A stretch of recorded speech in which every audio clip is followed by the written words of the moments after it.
hello guys! What's up? It's me again, Alicia nyo, at nagbabalik ulit para sa ating panibagong video.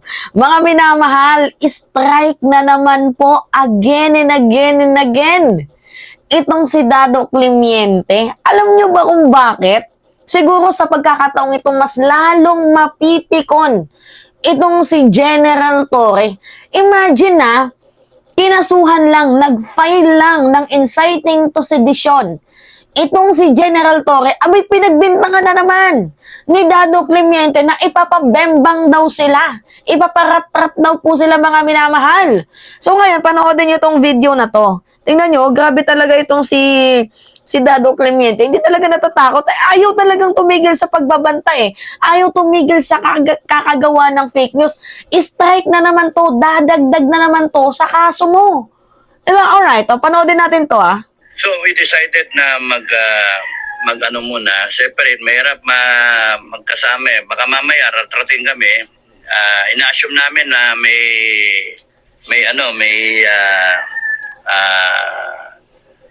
order na pagka Imagine nyo, ina-assume niya daw mga minamahal na raratratin sila kasi meron daw pong order. Diba? Kalurong basanin mo brains. Nauuyang makseton. Imagine, napabisaya na si Mima. Diba? Nakakainis. Kung iisipin nyo mga minamahal, kinasuhan lang naman ng inciting to sedition kasi nga nagtitref ka eh. Nagbabanta ka. Gumagawa ka ng ng mga remarks na hindi kaaya-aya at labag sa ating konstitusyon. Tapos ngayon na kinasuhan ka, bigla-bigla ka na namang mag-aakusa na ikaw ay ipaparatrat, ikaw ay ipapabengbang. Diba? May na-I-jude something sa kanya brains, Mga minamahal, alright, continue. natsambahan kami, timbugin kami. Yun yung namin, yun yung estimate namin of the situation. So, ang estimate daw ni Dado Climiente, ipapatimbog daw siya ni General Torre. Strike ka na naman. Idadagdag na naman yan sa kaso mo. Pero pag-aamin niya, mga minamahal, na siya daw po ay nagtatago sa Davao. So meaning, protected ka ba ni former President Duterte? I'm just asking, saan ka ba nagtatago? Sa bahay mismo nila Digong or nagtatago sa Kingdom of Jesus Christ ni Pastor Apollo Mokibuloy? Diba? Baka itong picture na to, yung likod niyan, mga minamahal, papunta yan sa palasyo ni Kibuloy. Diba may paglikod, sa likod daw ng KOJC, meron daw po doon, malahar din. So, baka itong kinalalagyan ni Dado Climiente nasa hardin ni Pastor Apollo Kibuloy. Baka, di umano.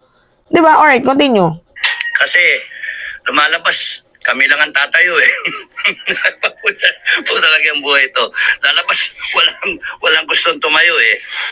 Okay, so pinapalabas niya mga minamahal na siya lang daw kasi ang tumatayo. Siya lang daw po ang matapang na pumuna dito daw po sa ating gobyerno. Kung kaya't mga minamahal, na itong si Dado Climiente, diba? Gusto niyang palabasin na dahil siya ay tumitindig, naninindigan, tumatayo laban dito sa ating gobyerno, matapang na siya. Tapos ngayon, na naririnig daw po yung kanyang boses, ay tinatanggalan daw siya ng freedom of speech, freedom of expression. Kinikitil daw po ang kalayaan sa pamamahayag. Alam mo, Dado, hindi sakop ng freedom of speech or freedom of expression, kalayaan sa pamamahayag, kung ikaw ay nagtitreth sa mga vloggers, at lalong-lalo na sa ating presidente. Hindi po tama yon. Lalo pat yung ginagawa mo dito kay General Torre na ginagawan mo ng fake news, tinitreth mo silang mga kapulisan. Hindi po sakop ng freedom of expression yun or free speech. Sana alam mo yung difference ng dalawang yun. Yung hirap sa'yo ang hilig mo na gumawa ng fake news, ang tapang-tapang mo magsalita, tapos hindi mo naman din pala kayang panindigan. Ngayon, nagtatago ka, tapos aakusahan mo, itong si General Torre, na ikaw ay ipapabembang. Di ba, para ka lang ding si Jason sa ang hilig gumawa ng fake news, tapos nagdi-delete. Di ba? Nagdi-delete mga minamahal, itong si Jason sa.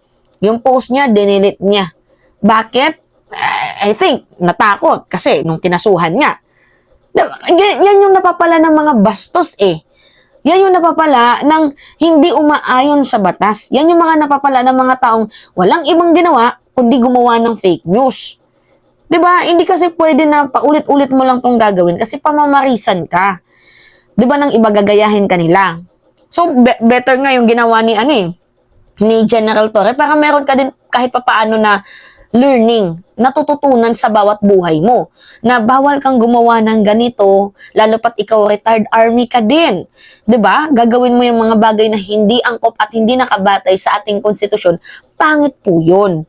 'Di ba? Kaya nga may nag-chat sa akin, totoo ba na ikaw ay PWD? Kaya yung sinasabi mo na mga threat na yan, mga remarks na binibitawan mo, ay talaga nga namang hindi ka natatakot.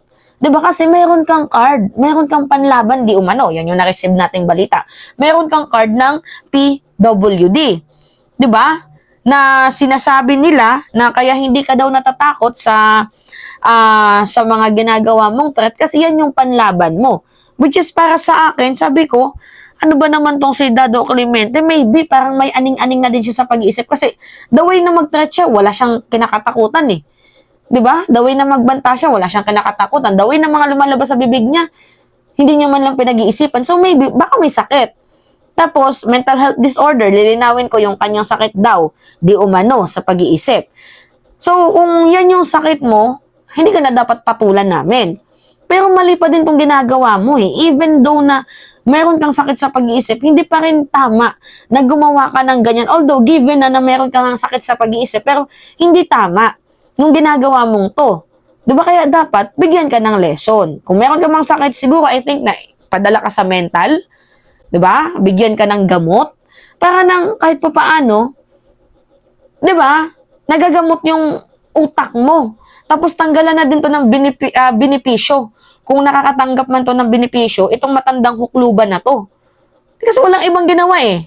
Diba? Binibigyan kayo ng benepisyo ng gobyerno tapos mag-aaklas kayo. Kupal ka ba, boss? Diba? Anong kakupalan to? Dapat nag-iisip ka. Nakakaloka. Diba? Alright. Mga minamahal, kayo. Ano yung masasabi ninyo sa sinabi ni Dado Clemente na siya daw po ay papabembang. Another strike na naman to, makita to ni General Torre. Isisend namin tong video na to para nang sa gayon mas lalo kang manginig at lalo kang magkubkub dyan sa Davao. 'Di ba? Kung saan ka pa man din nagtatago ngayon. Tapos ang lakas pa ng loob mo na gagawin mong di umano. 'Di ba? Gagawin mo daw di umano na lawyer itong si former President Duterte. Ang tanong kung papayag sa'yo. 'Di ba? Alright, mga minamahal, ano yung masasabi ninyo? It's me again. Pahingi lang po ako ng comments, likes, and share. 'Di ba? At nagbabalik ulit para sa ating panibagong video. Maraming salamat, mga minamahal.